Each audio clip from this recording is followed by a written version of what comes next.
Hello everyone, and welcome back to Let's Play Morrowind. I almost said Oblivion.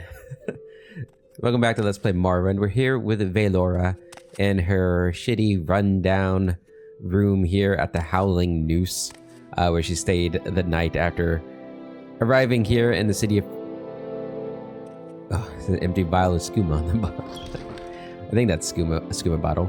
She arrived here in Firewatch yesterday, full of hope and joy that she was going to be joining the college here at Firewatch that she thought she had already got enrolled in based off her father's words. What is this however, when she arrived at the college, they kind of keep moving.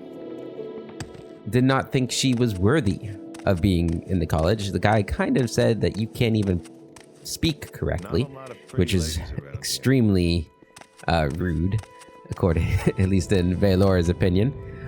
So we can't join the college. We lost all our money getting scammed. It really wasn't a scam, but I like to imagine she got scammed out of her money there at the Howling Noose. She couldn't join the Imperial Cult, which she thought she might be able to find some sanctuary there because they're charging 50 gold just to join. So she eventually joined the Mages Guild, and then they're asking her to steal a flower from the Duchess, because the Duchess won't give me one because she doesn't like me either. Which just kind of confirms everything her father said about imperial organizations like the Mages Guild. So she's not too happy about that, and she's not going to steal, at least not yet, unless she gets super desperate. Her only sort of, I guess, chance at the moment now is to investigate the Bronze Maiden for the commander of, I guess, the Order of Firewatch. The Order of the Firewatch? Or is it Order of Firewatch? Whatever. So that's what we're going to be doing today. And hopefully we have a better day this day within Firewatch, because it's not going so well. She's a little bit depressed at the moment. And hopefully this is the start of things turning around for her, but we'll see. So, I agreed to help the Order of Firewatch's legal dispute with Bitsy Vidrian. So let's go talk to Bitsy first. Expect you'll find her on her ship. It's docked below. Okay, so she's on her ship. So let's go to the docks here. And hopefully we'll, I don't know. Our speechcraft is not, even though it's a minor skill, we've not been doing too good with our speechcraft, and it's a little tricky to level up speechcraft in this game because the more you fail, the harder it is to actually use it, which isn't good. Alright, so which ship is hers? I think they said it was to the right. Is it this one or that one over there? I imagine it's not this one. That doesn't look like a ship worth even really checking on, but we'll see. Hello. Are you Bitsy? Looking to travel? No. Where do you go? Dagonfell, Hilnim, which I think there's another Mages Guild there. Nevalis, Old Ebonheart, and Sadrith Mora. I don't have any money anyway. Even if I wanted to leave Firewatch, which we don't, because I don't really even know where we'd go. Oh man. First thing we need to get money to send a letter, and then we gotta wait for a ship to arrive that's even going to Somerset, which might take a while in itself. This is a horrible, horrible time here. I hate Firewatch. Okay. Are you Bitsy? Stop right there, Outlander. What business do you have on the Brazen Maiden? Oh, is that what I've been looking for? I thought it was the Bronze Maiden. Hi, I just want to ask you some questions. When's this town going to offer me something other than questions? I've had about enough of them. Can you tell me about the Brazen Maiden? She's been my girl for a long time. Not a board or peg on her is the same as when she first touched water with that name, but her soul hasn't changed a whit. Taken me from Blacklight to Vivek and up to Athoa more times than I can count. She sailed the Sea of Ghosts, even around to Winterhold, although I wouldn't take her again. Reckon she could sail the Potomac, Had I a mind to steer her to the Isles, but I don't. Inner seas where I belong. Okay, that's good. You're Bitsy, right? That's me. I'm captain of the Brazen Maiden. I'm captain of the Brazen Maiden, ship I'm letting you stand on for the moment.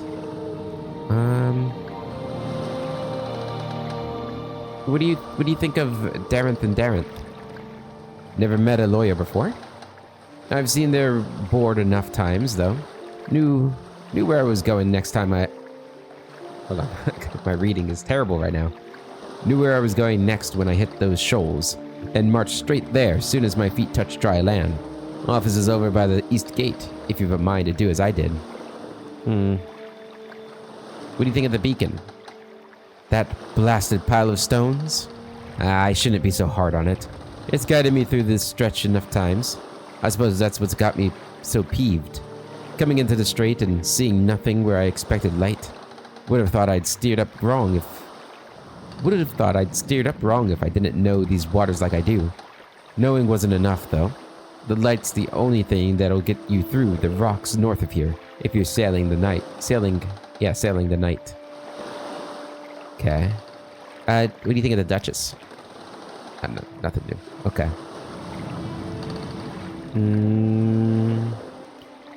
What do you think of Sinilus Tonus? That guy. Fuck his name. I don't have a problem with him. Just wish he'd kept his vessel in better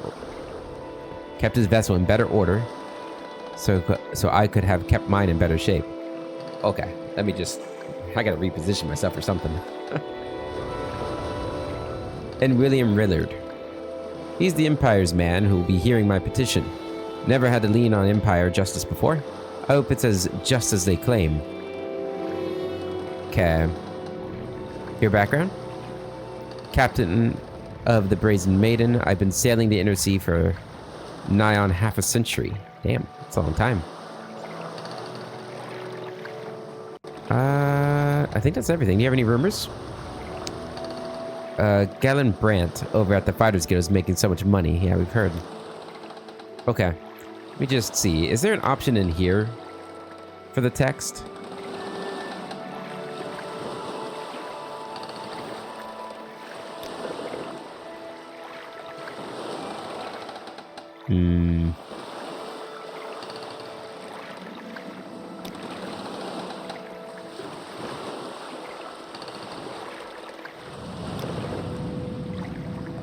Why is this low?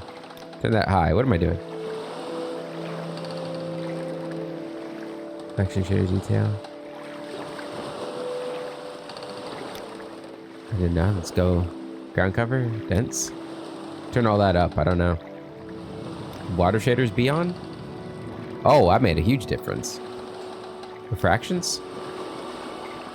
Yeah, turn it all on. Let's go crazy. Max lights? I don't know. I keep all that the same, I suppose. Okay. Script.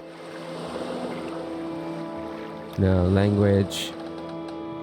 No. Okay, so I don't see any way to make the text bigger in here.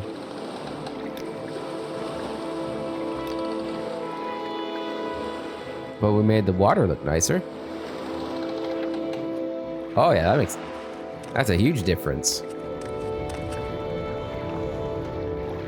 All right, nice. Okay. Should I be looking through your stuff? Just taking a look. Making sure everything's on the up and up, you know?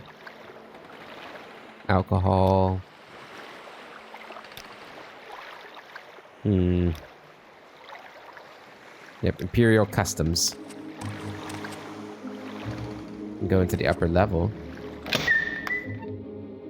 Whew, it's dark in here. Hello.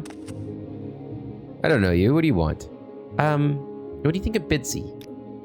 She's a better captain than most I've crewed for. Pays a fair wage. Enough I'm not so bothered getting called an Inwa every day of my life. Huh? She's abusive, pays you well? Speak freely, friend. Hey, he's got dice here.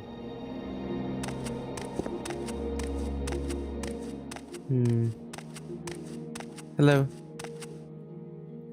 What do you think of Bitsy?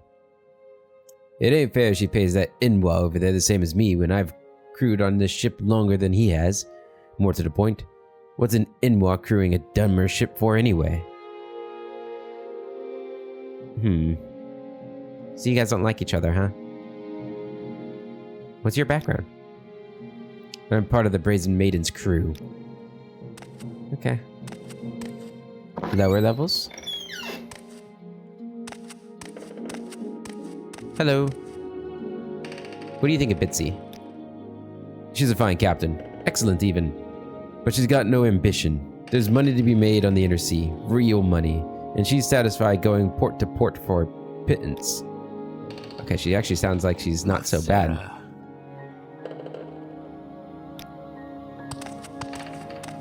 I hate to say it. Ooh. You guys shouldn't have that. That didn't update my journal though. I probably have to take some of it. I'm just gonna save it here. See if I can even sneaks any of it out. Because smuggling Dwimmer goods is like illegal. I'll deal with you, thief. Oh! Ow! Ow! Ow! Wait, hold on. I'm listening. I escaped. Where am I? Oh, the chapel. Oh my goodness, that was so... Alright. Do you have a bounty? No, they didn't give us a bounty either. An unsigned note.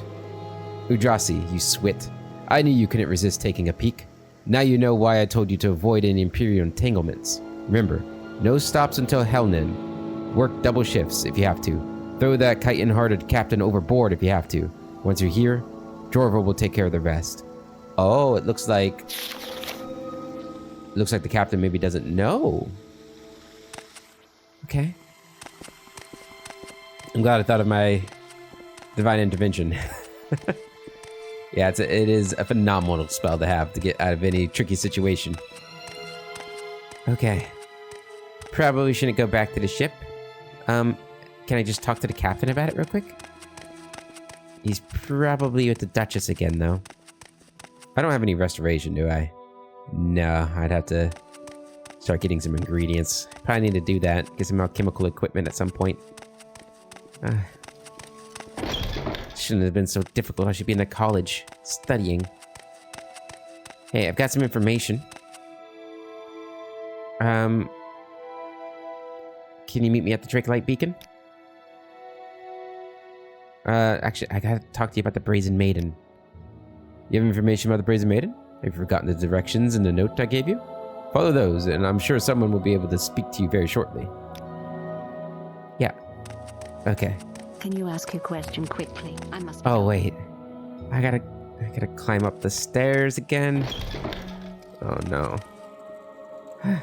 Okay, well, maybe he can put in a good word for me though. He's in a position of power, so having him as a friend is going to be very helpful. What's I think. Your story? And hey, if I'm able to do this without getting my father's help, that'll just prove that I'm ready for this.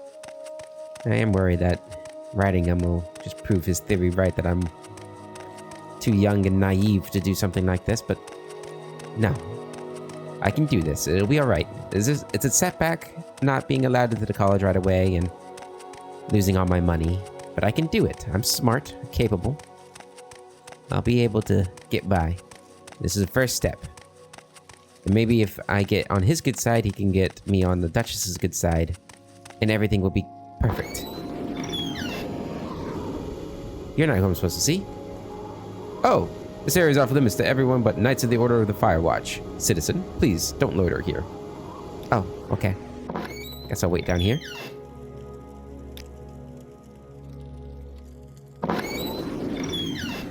There you are. Hey.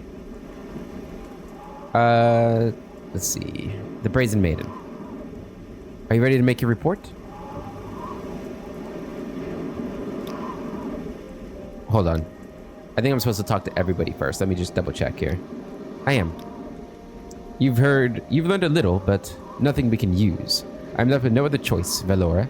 I have one more task for you. You've already done a service for the order, and if you want to walk away now, you will be paid. But I can offer you 4 times the coin if you do one more thing for me. I'm going to look around the Brazen Maiden and see what dirt you can find. I'll do it.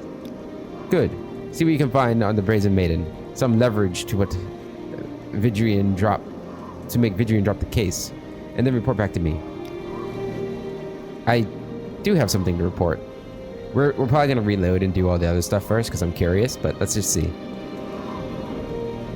Yeah. About time. I've received word from Million Rillard is preparing to hear the petition. What'd you learn? It has contraband. Dwimmer artifacts? I'll make sure they're seized right away. But how can we use it? I'm not sure. No matter. Smuggling is a serious crime which William Rillard will not be able to ignore. I'll take it from here, Valora. You've done good work. Please take this cuirass. It was Helvis Gerald's. May you bring to it more honor than he did. 100 gold? Really? That's it? But that's just his guard silver cuirass. Which is worth 200. It's heavy. Looks nice. Okay, let's go ahead and reload. We want to be a bit more thorough.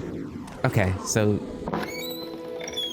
Sorry to call you. I kind of thought that I could just get some advice about what to do next, but no. Alright, so we need to talk to everyone else first. That's fine. We need to talk to... Bidsy gives the impression that she is a very capable captain and pilot. She claims that she has made the passage from Althoa to Firewatch many times without incident, and that it was the absence of the Drake Light Beacon's light that caused her to run aground. Yeah. Where's Helvis at? Saw him below in the Beacon's barracks, returning his equipment. Okay, let's talk to him then.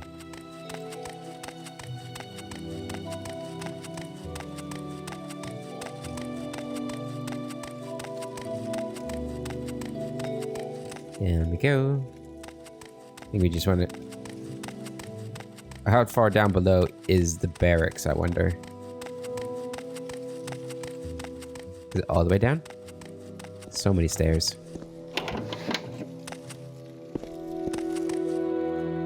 No. No.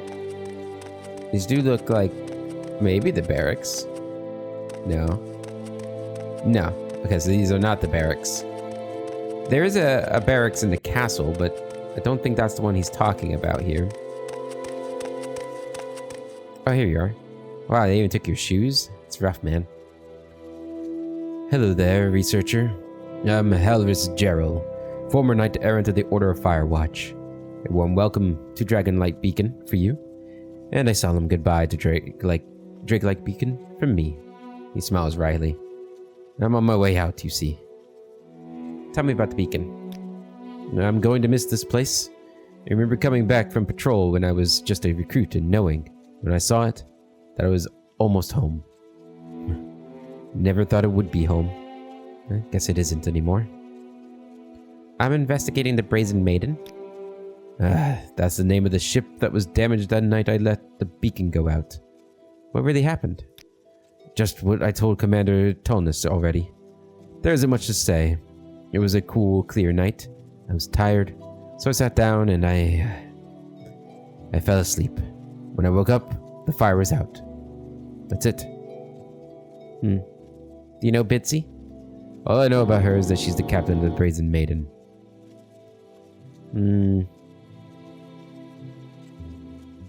That's everything from you. Okay. Well, I'm sorry that happened to you, man.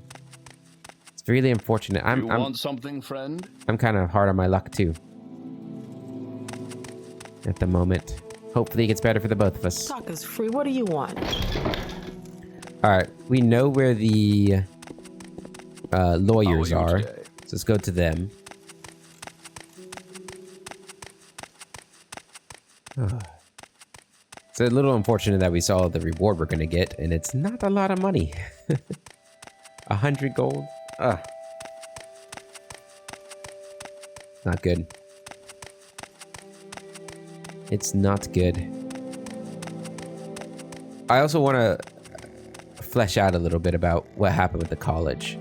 Because I did look up what I have to do to get in. And you actually need your speechcraft to be 25 to even enroll. And ours is 15. So I'm glad I took that as one of our skills, because we got to get that up. I guess we just need to start practicing on people. Like people we don't really care if they dislike us. I'd rather not do that in Firewatch, though. I kind of want Firewatch to be her base of operations as she explores the Tovani peninsula here. I don't know if she'll be the one that goes and explores this area. I really don't have a whole lot of plans for her. I mean, besides the college, she is gonna. I did want her to do the Imperial Cult and the Mages Guild. So I mean, she will eventually go here and do all that stuff as well. But we'll see how far that takes us in the mainland. But really, all that's kind of like side content. Once we get going with her, I want her to be exploring Dwemer ruins predominantly. Okay, so yeah, so she needs 25 speechcraft. So I imagine what happened is the guy that is enrolling us, he just could not believe that she was the daughter of, you know, I need to give her dad a name, but she couldn't believe that this was Velora because of how poorly she spoke. You know, she's very naive, shy, not a very good communicator yet, but she will be, hopefully. Hello. Welcome to the offices of Darenth and Darenth. Good high elf. Have you found yourself in need of a barrister? No, you're representing Bitsy? I'm confident we can secure a significant settlement for our client. She's a capable captain with a proven reputation, and I mean proven literally. We have letters from harbor masters across the Inner Sea testifying to our client's good character and seamanship. What do you think of the Drake Light Beacon? Drake Light Beacon. Our assertion is that the Order of Firewatch is legally responsible for damage caused by its failure to keep Drake Light Beacon lit. It is imperial law that the Empire, and by extension, its institutions, has a duty to care for all the lawful travelers on the byways and waterways, where it is reasonably within Imperial purview to ensure such safety, and where the traveler does not deliberately or recklessly compromise their own safety or the safety of another. The case could not be any clearer. Yeah, that does sound kind of clear, actually. Is there anything else to ask you? What do you know of William? William Rellard. He's the magistrate for Firewatch, very experienced. He works out of the offices of the Imperial Commission in Ebon Keep. Okay. Sarah. So what did that add? Goran Daraneth seems confident he will win. He claims he has testimony from harbor masters affirming Bitsy Vidrian's credentials and a clear basis in Imperial law for the Order of Firewatch to be responsible for the damage to the Brazen Maiden. Am I allowed to just read your stuff? This legal document discusses, interprets, and justifies a past ruling. Message registry. This registry records incoming and outgoing messages. Court rulings. Day's rulings. Lex Imperi, Volume 6. How many pages is this? Okay. Lex Imperi, Volume 6. 6. Succession. Successions are opened by natural or civil death. A succession is opened by civil death from the moment at which that death is noted to have occurred comfortably or conformably. The regulations of 2.3.3.2, if several citizens respectively, the successors of each other, perish by one and the same accident or in such close succession that it is not possible to ascertain the order of a death, the presumption of survivorship is determined by specific circumstances or by force of age. 4. The order of succession among legitimate heirs is regulated by law, and defect of such, by the judgment of an order of Akkadic authority, Akkadic, and defect of such, the property passes to natural children, afterwards to the father or mother surviving, in absence of those, to the property of the emperor. A stranger of strange lands or an outsider of the principalities cannot succeed to property. Unworthy to succeed are those heirs who have been condemned for having caused the death or attempted to cause the death of the defunct.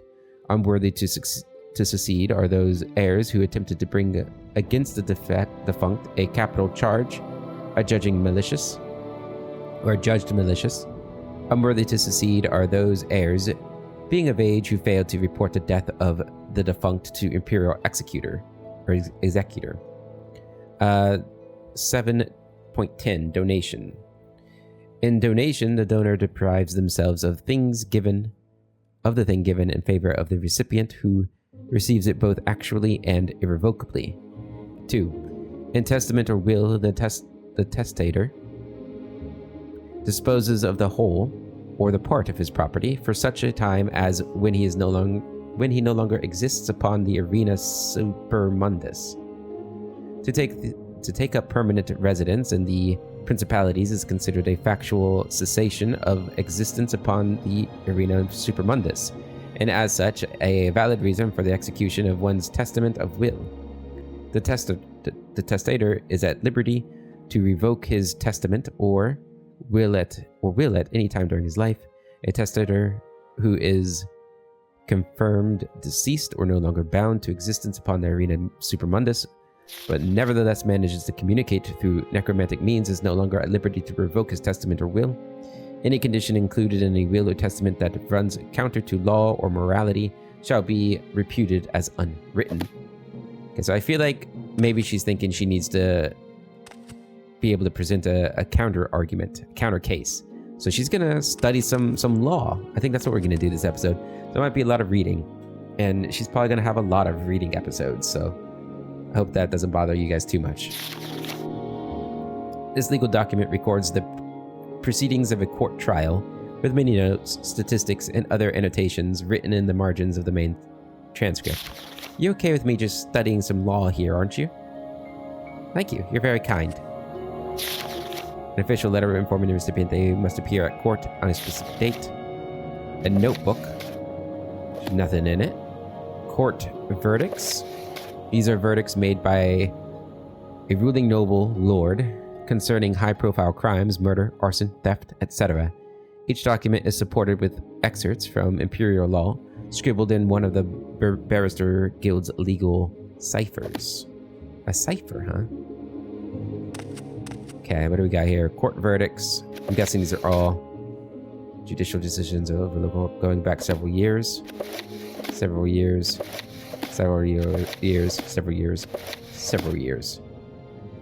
EEC bylaws. This book details the various bylaws of the East Empire Company. Barristers Guild Charter. Imperial Charter of the Guild of Barristers. Purpose.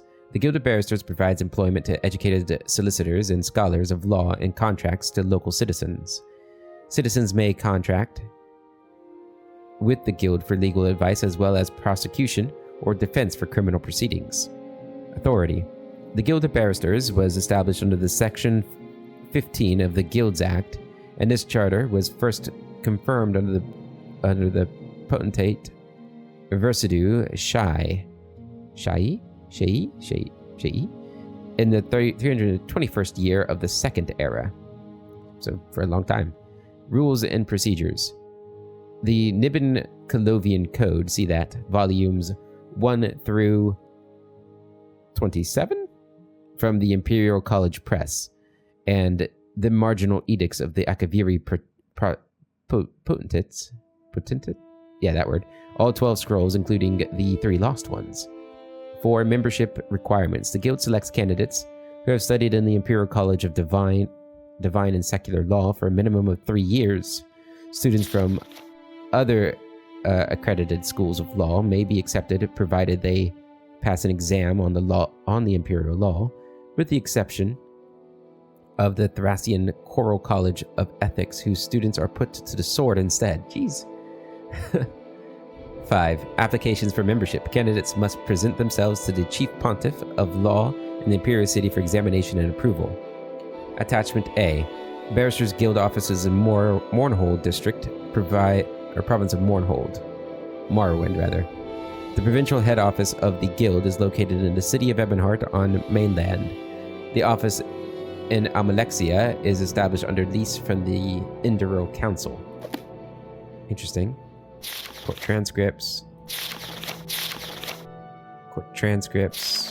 or court edict.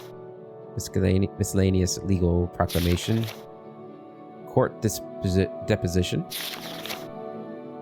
Such testimonies are recorded when a witness is unable to attend in person. Just reading them all. They're all the same. Legal basics. Oh, my goodness, this is a long one. Let me have a drink of water first.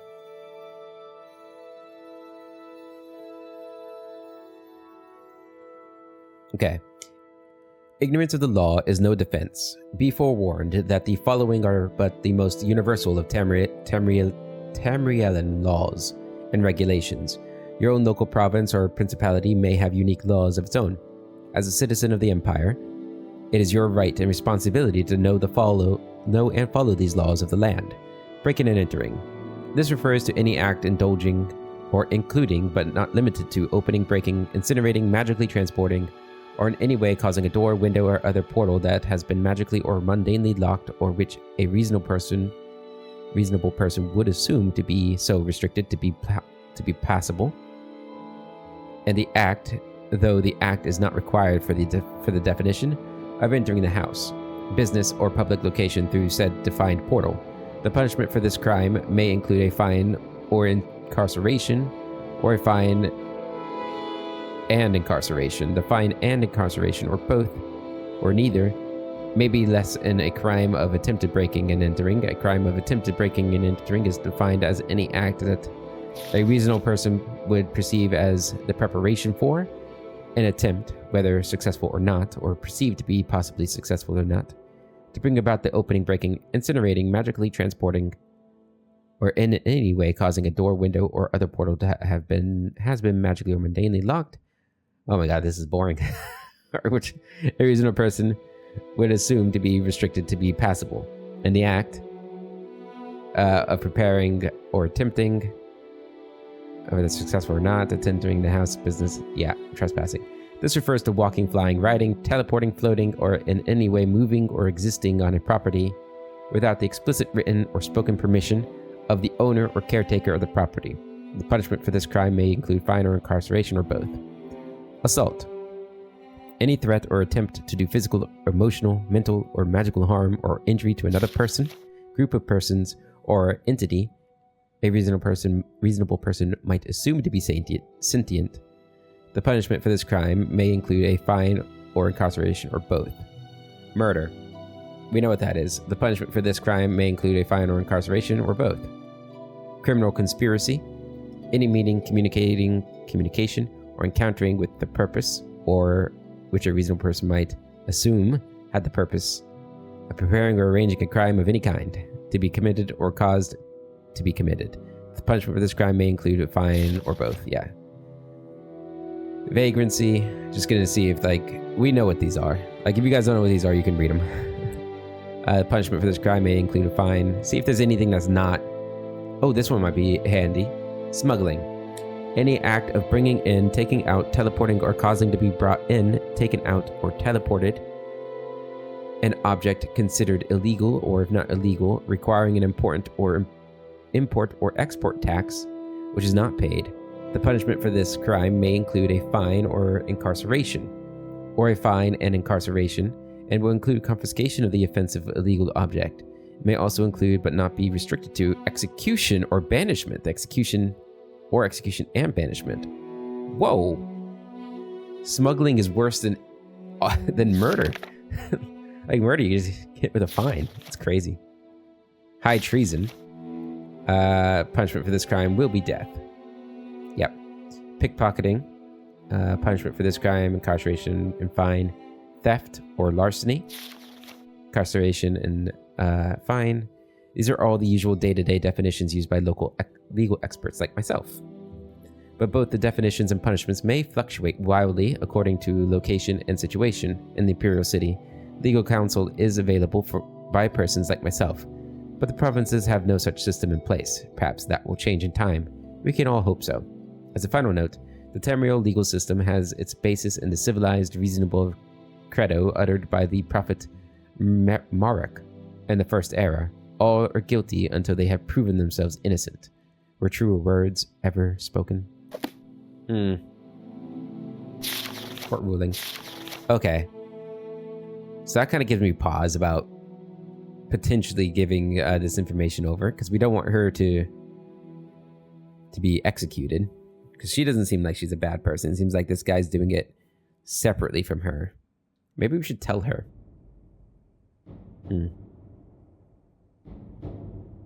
Ash and Blood Volume 2. I wish they'd give me Volume 1, man. Business Ledger. Okay, so this is dealing with the finances of the organization. There's a blank ledger. Contents of these tables are currently empty. Okay. Guide to Sandris Mora. Lex Imperium 4. Okay. 1, 2, 3, 4, and then we skip to 7. So we haven't found 5 yet. Oh, I just need a little bit of a rest from reading. I'll look around down here. Where's the other guy? Oh, it's a girl. Hi there. I'm listening. I don't know you. What do you want? Can you tell me about the Drake Light Beacon case? Oh no, you're just talking about that. Oh, you can't talk. You don't talk to me about this stuff. Okay. I'm guessing these are personal books. I'm not gonna mess with those. Wonder what's in there. All right. So, I guess we'll start with something maybe a bit more fun. Firewatch, a history. How many pages we got? 11. Okay. And this is by Savri Lervu.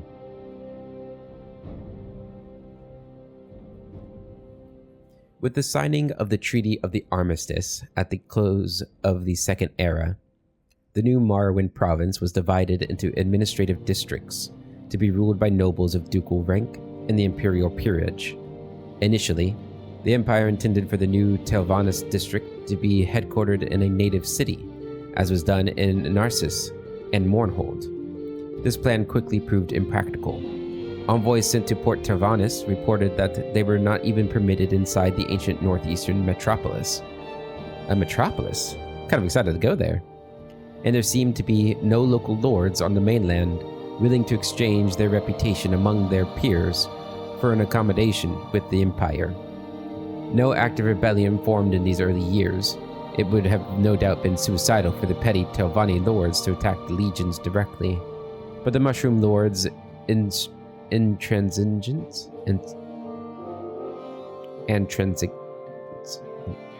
proved no less an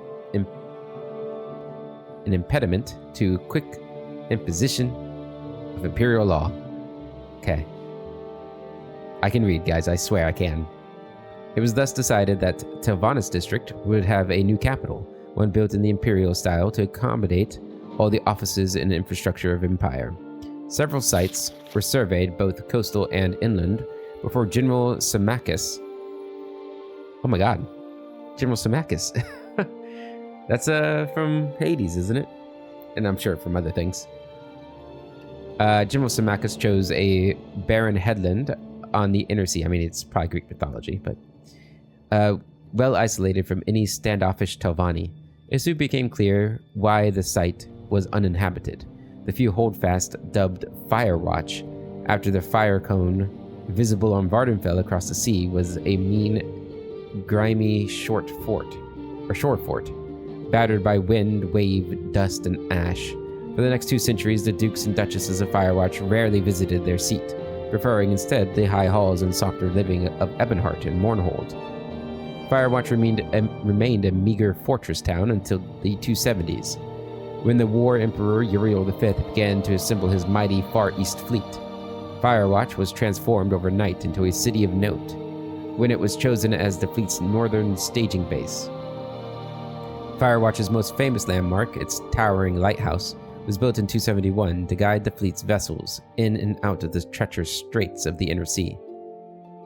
With the dozens of ships came hundreds of sailors, and with the hundreds of sailors came thousands of civilians.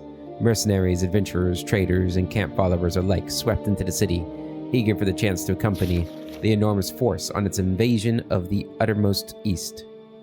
As the Ptolemaic archipelagos fell one by one, fantastic treasures seized from each new conquest came first to Firewatch before being shipped back to the Heartlands, delighting old and young alike. The failure of the Akavir invasion itself, however, was felt nowhere more keenly than in Firewatch. The ships that limped home were a pale shadow of the once mighty fleet, and more despairing spouses found themselves new widows or widowers as each vessel made port. The jubilant atmosphere that had driven Firewatch's first bout of growth gave way to a sullen paranoia.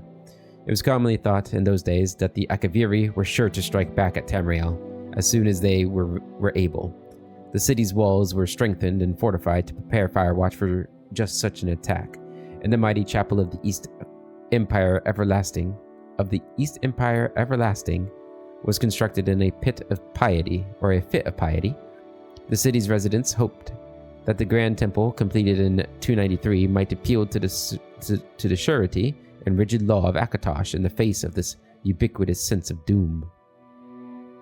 It was during this period of unease that Firewatch faced its first military test. Not from Akavir, but from within Telvannis.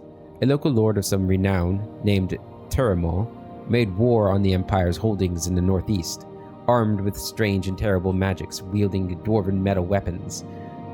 Though the soldiers of the Dust Moth Legion defeated the rebel lord again and again in the dust wastes and ashen mountains, the crafty Telvanni repeatedly escaped imperial justice. Only when Turamil audaciously besieged Firewatch itself in spring of 306 was his insurrection quashed. The Dark Elf Mage was executed, his constructs dismantled, and his prized staff, dubbed Oathrung by the victorious legionnaires, seized to become Firewatch's crown jewel. The occasion came just before the 300th anniversary of the city's founding, an event celebrated with the dedication of the new Knightly Order of Firewatch. By the reign of Empress Morahatha, it seemed that the long-feared counter-invasion from the east would never come. Akatosh, it seems, had seen fit to protect his faithful. Through the early decades of the 4th century, Firewatch once more became a destination not for soldiers and sailors, but for archaeologists and academics. Hey, that's me! Turamul's defeat, and the successive peaceful reigns of Morahatha and Pelagius IV brought new material prosperity, and with nearby roads once more safe to travel, the many forgotten ruins of the northeast became accessible for the first time to scholars. Recognizing the unique opportunity of her city's location, Duchess Bradami Vainth chartered the College of Firewatch, an institution dedicated to the study of Morrowind's history, in 379.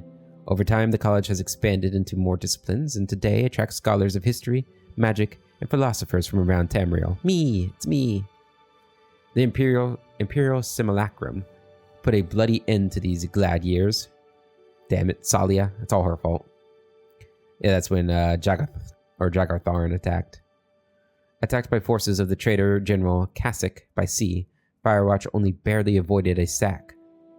Duchess Vainth herself was slain in 397, defending the northern outpost of Nevalis, and while the order briefly held power in the vacuum, the city's mercantile and academic institutions fell into decline.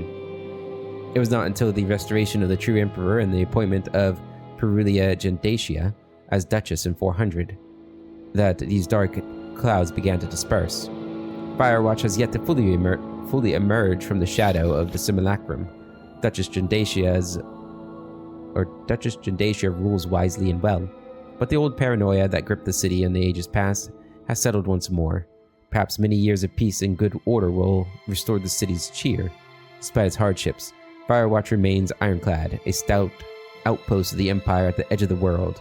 The Watch of Fire, it is said, shall ever continue. That was a good history book. I like it. And it sounds like there are probably still some good dig sites out there for me to find. Alright, Ash and Blood Volume 2. Ash and Blood, The Imperial Simulacrum in Morrowind by Scylla Marilia, Volume 2. I just want to let people know that I'm pretty sure that, I don't know if this one is, but obviously some of this is fan created. You know, so some of it's not canon. So if there's something in here that contradicts what happened in my Oblivion playthrough, don't worry about it. This does seem like it's about Firewatch though, just looking through some of the words here. Alright. During the Imperial Simulacrum, the vile agents of Jagar Tharn initially spared Firewatch, focusing their efforts in Morrowind on sowing discord in the country's heartland.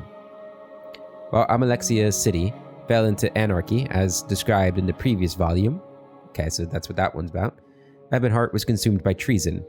After the Duke of Vardenfell abruptly died, apparently of natural causes, in 396, the city was seized from within by the traitorous commander of the Morrowind legions, Lord General Kasich, an upjumped commoner who had risen to command despite his low birth.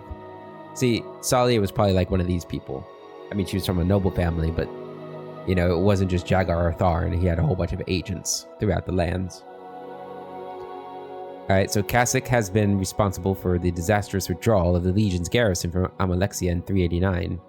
He now consolidated his rule over Ebonheart, then persuaded the troops under his command and the captains of the Inner Sea Fleet in port to wage war on Firewatch, imperial capital of the remote Tovanis district. Firewatch's Duchess Bradami Vainth, Kasich claimed, was enthralled to the native great house Tovani.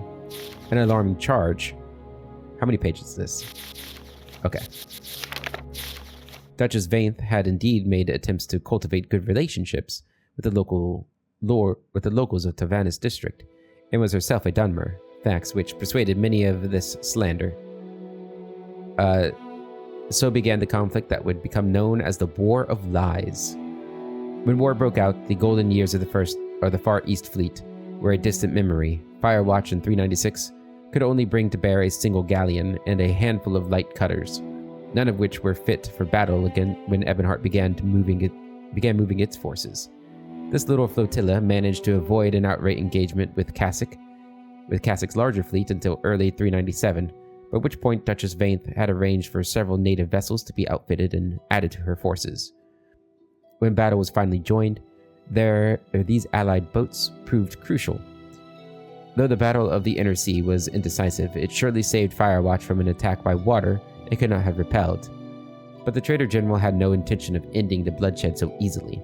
The usurper turned his forces west and north, linking up with admirals of Firemoth and Comaris, who had little reason to believe that the Lord General would lead them astray.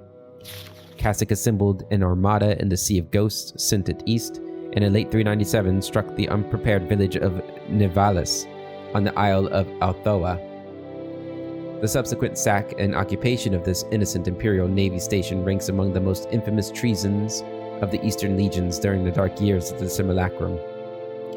Fearing the dire consequences of a defeat at sea by Kasich's now much enlarged fleet, Duchess Vainth left Firewatch in 398 with loyal soldiers of the Dustmoth Legion for a difficult overland trek to Althoa, crossing the Nedwesra Straits in early autumn.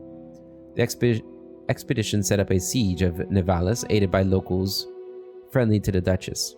After more than a month of little progress, Vainth ordered that Nivalis's keep be stormed, in order to avoid prolonging the siege into the winter. The subsequent Battle of Nivalis was a bloody affair. Vainth herself was killed in the fighting, and although the keep was taken, nearly a third of the Dustmoth and Hawkmoth legions, and half of the Firemoth Legion, lay dead in the aftermath, all slaughtered on their former comrades' swords. Without its Duchess, the precarious situation of Firewatch unraveled. Vainth had left no heir and kept no formal consort, and the bandits of Tavanis district now took advantage of Firewatch's absent forces to harass its supply lines. With Kasich still in control of nearly all the Empire's forces in central and northern Morrowind, and the cream of the Dustmoth Legion dead at Navalis, the Dustmoth Legion seized power, backed by the city's merchants, although the war with Ebonheart abruptly ended with the mutiny of Kasich's forces in 399. Firewatch remained in turmoil for another year. Legion rule swiftly became untenable. The officers of the Dustmoth Garrison, who had not gone along to Navalis, behaved abominably in the absence of command, allowing the rule of law to wither, frivolously wasting the city's scarce resources on imports of wine and fine clothing, and eventually even seizing wealth from their erstwhile merchant backers. The Dusters were finally deposed in a mostly bloodless coup by the grim Thurgist of the Chapel of Akatosh in late 399. This second coup was supported by the nobility and commoners alike, both of whom resented the arbitrary and callous rule of the drunkard legionnaires. The head priest ruled unofficially until the end of the simulacrum, when the restored emperor appointed Perulia Gendacia, the scion of a Deludil loyalist family, to rule as Duchess of Firewatch. The legacy of the bloody civil war between Ebonheart and Firewatch is confused and muddled. Rumors have swirled for decades around the figure of Lord General Kasich. It is difficult to explain why a high-ranking general who owed everything to the Ruby Throne would violate his oath so flagrantly. Many have claimed that Kasich was in fact murdered in 396, or even 388, and that his wars were fought by a Daedric double bent on destruction in his name. Others point to the meager circumstances of Kasich's upbringing, and the wealth and lands he acquired through his position atop the Legion's hierarchy. Perhaps this limited access to gold and power awakened the general's greed to a dire end. Alright, good stuff. Etiquette with rulers. Oh my god, it's another long one.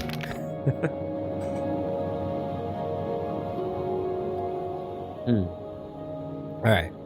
Because the rules are so complex and the stakes are so high, many people blanch at the thought of speaking with a noble with a title. For starters, it is important to address them correctly, for just as no one likes to be misnamed, no one likes to be mistitled. The problem is that in High Rock, traditions of the peerage differ slightly from region to region. The base rules follow. There are 8 kingdoms in High Rock, in the following regions: North Point, Daggerfall, Shornhelm, Camlorn, Farron, Evermore, Wayrest, and Johanna. If a woman is ruling one of these areas, she's called the Queen. The husband of a queen and the wife of a king is not necessarily of equal rank. They may not be kings and queens themselves. Their children are princes and princesses. Their grandchildren are also princes and princesses. If a male ruler dies, his wife takes the title Dowager Queen, providing there is not a Dowager Queen already. Like all rules, there are exceptions. One noted exception took place recently in Daggerfall when King Lysandus died. In most regions, his wife, Menacera, would not have become Dowager Queen of Daggerfall because Lysandus' mother, the widow Nufaga, still lived. In Daggerfall, however, it is permissible for there to be 2 persons with the same title. Thus, both Nufaga and Menacera have the title Dowager Queen. If a female ruler who does not share rank with her husband dies, there is no male equivalent to the word dowager. Widowers of queens usually take another title, either a lesser family title or one given by their children. There have been a few men in the history of High Rock who have fallen from being addressed as king to being addressed as Mr. at the death of their wife. Other regions are ruled by dukes and duchesses, marquises or marquesses, and or marquises, counts and countesses, viscounts and viscountesses, barons and baronesses, and lords and ladies. This list is theoretically listed from highest to lowest rank, but the ruler of a territory outranks all other nobles. regardless of the title. How do you say this? Dwynnin, for example, is a barony, and the Baron or Baroness of Dwynnin outrank any other noble in that territory, even dukes and counts. In theory, again, this may not be the case according to local custom. The eldest son or daughter of a noble takes their parents' highest family title below their parents. Thus, the Duke of Northmore, who is also the Marquis of Kildare, had a daughter who becomes the Marchioness of Kildare. Kings and queens are always addressed as Your Majesty. In conversation, dukes and duchesses, Your Grace. Other rulers may be addressed with their title and name, or lord or lady, and their name. A few hints may be needed to determine exactly who rules a territory. You may rely on people on the streets to make references to their ruler, but that may not be enough. After all, if the gossip involved Lord Beamish and Viscountess Bird, neither or both could be the ruler of the territory. I have found that a more predictable method is to pay some attention to the names of taverns and shops in a region. By tradition, many of these are called the Duke's Fox, or the Lady's Provisions. This, more often than not, is the name of the ruler if the shop's name is Lady Anessa's Provisions or Lord Bucksworth's Fox.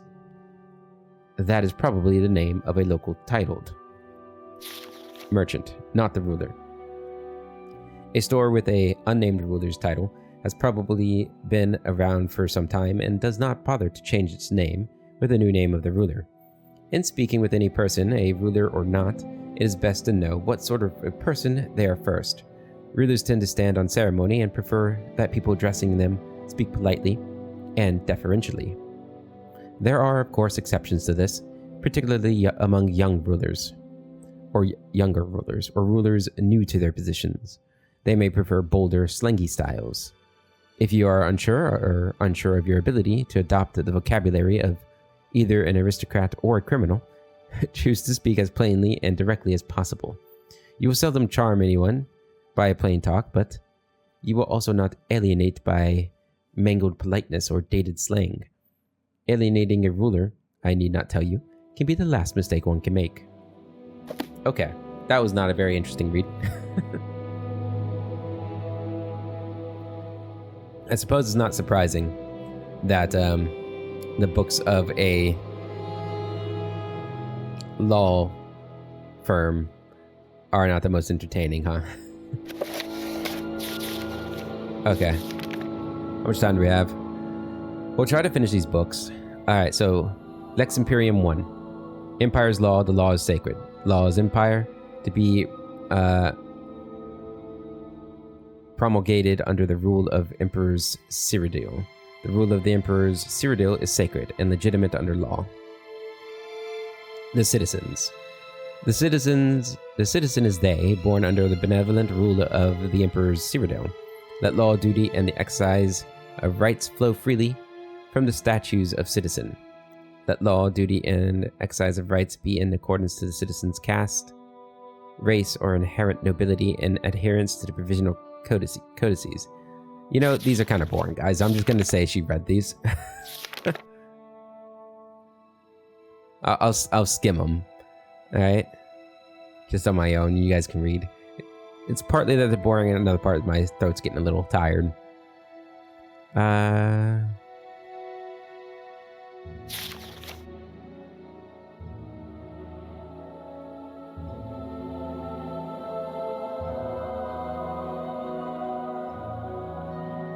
Okay, so if you're born in the Empire, you're a citizen. If you're not, you have to become one.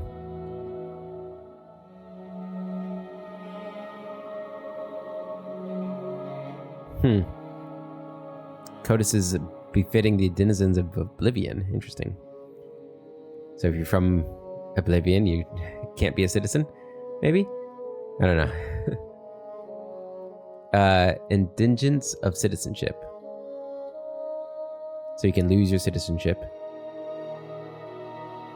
Can't be lost by commercial or mercantile establishment. This being in accordance to the natural proclivities of man. A citizen deprived of their quality may at any time recover it by sanction and judgment of the emperor or the ennobled representatives. Okay.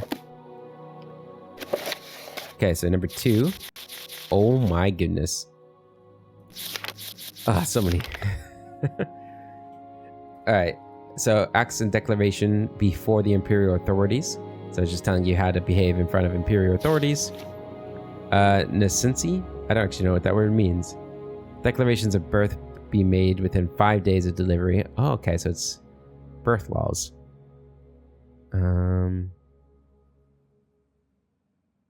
Okay. So even orphans need to be put in the system.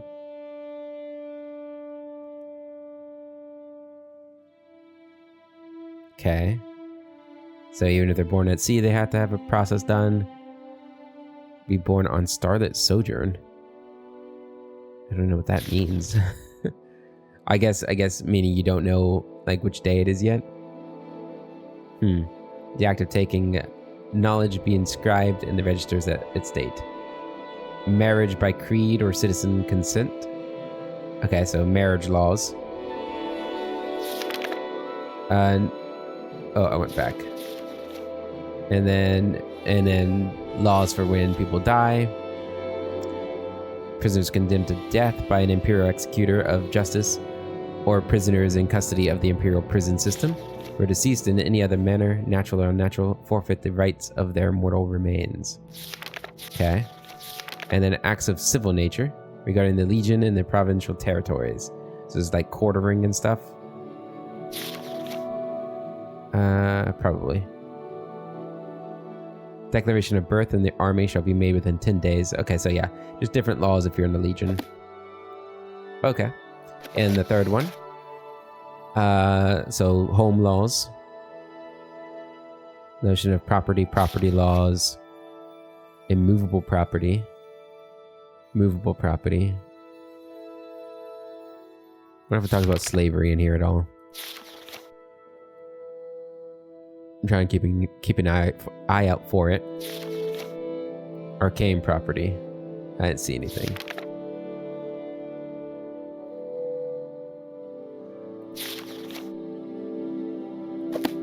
Okay, so just property laws there. And then number 7. Sale laws. Oh, and that's it. Oh, and capacity to buy and sell. Okay. And a bookend. All right. Whew, that was a lot of reading. A lot more reading than I thought we were going to do there, but you know, she's brushed up on her imperial law. And despite how bumbling she's been since she's got here, and you know, not being accepted into college really threw off both me and Valora. But she is competent enough to survive here. She's got to believe in herself. She is rather young for an elf as well. Alright, they said the East Watchtower is where this guy was, didn't they?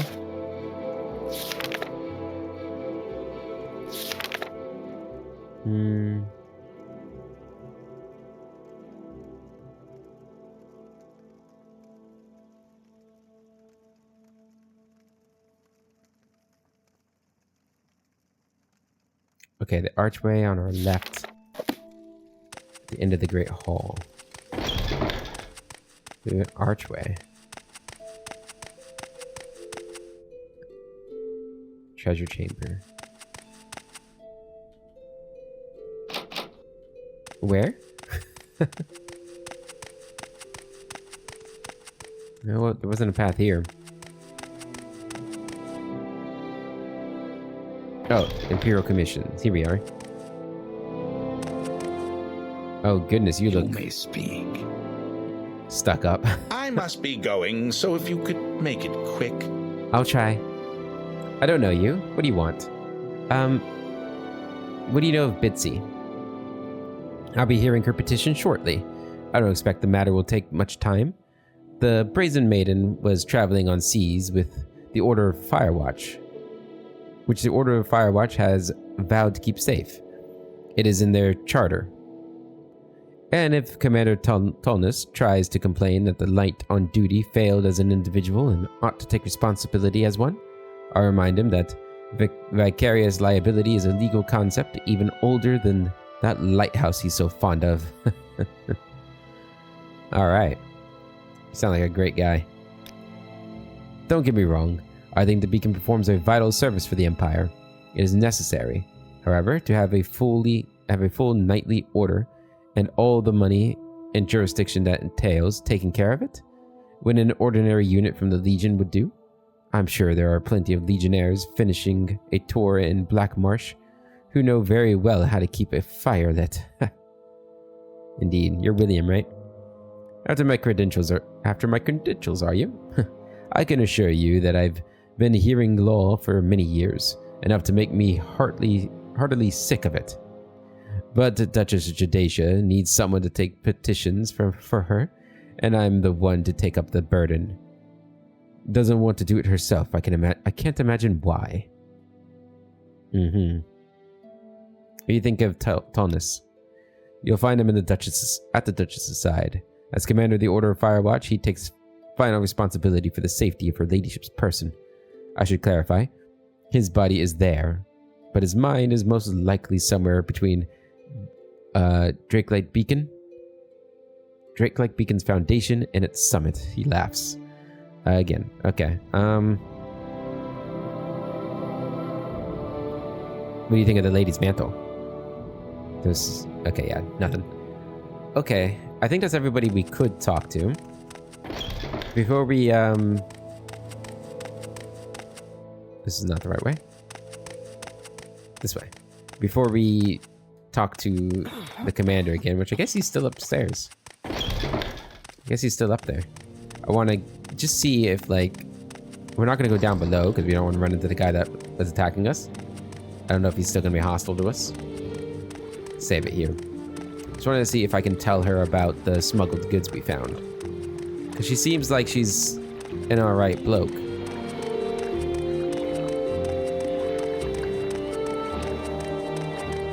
Let's see.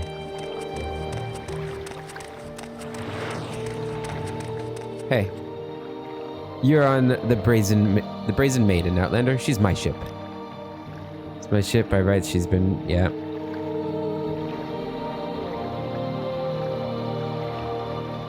Wait, is this new? That's my ship. By rights, she'd be riding the wind south by now.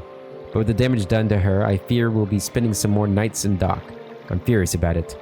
Only thing keeping me from taking on the Duchess herself is knowing that I've got the Empire and its stooge, Tolnus, by the Kwama eggs.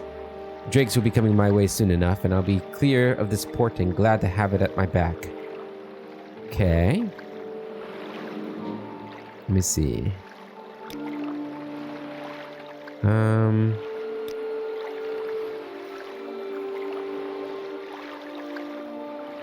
It's a big pile of stones with a fire on top over there. Can't miss it. Big name for a lighthouse, don't you think? Think they'd take a better care of it with a big name like that?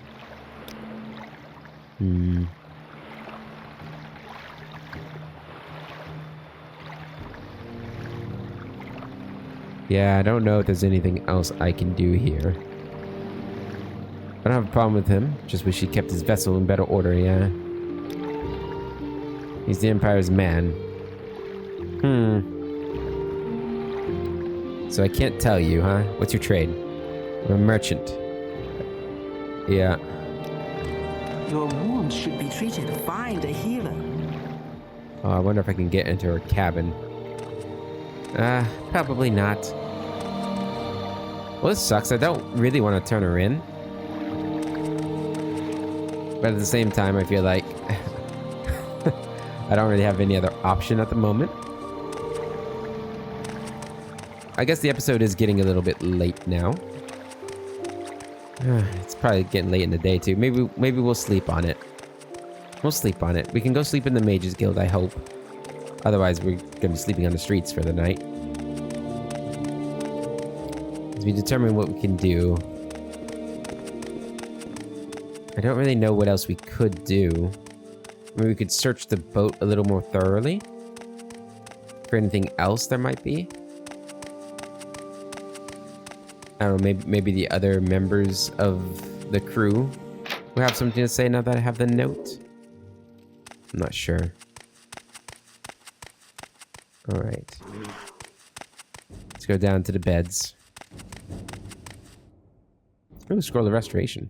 I don't know if I can take that. All right. We'll sleep in this bed over here until 7. All right, guys. We're gonna end the episode here. In the next episode, we'll wrap up the Brazen Maiden questline, or at least this part of it, and see where we go from there. Until then, hope you all have a wonderful day, and I'll catch you later.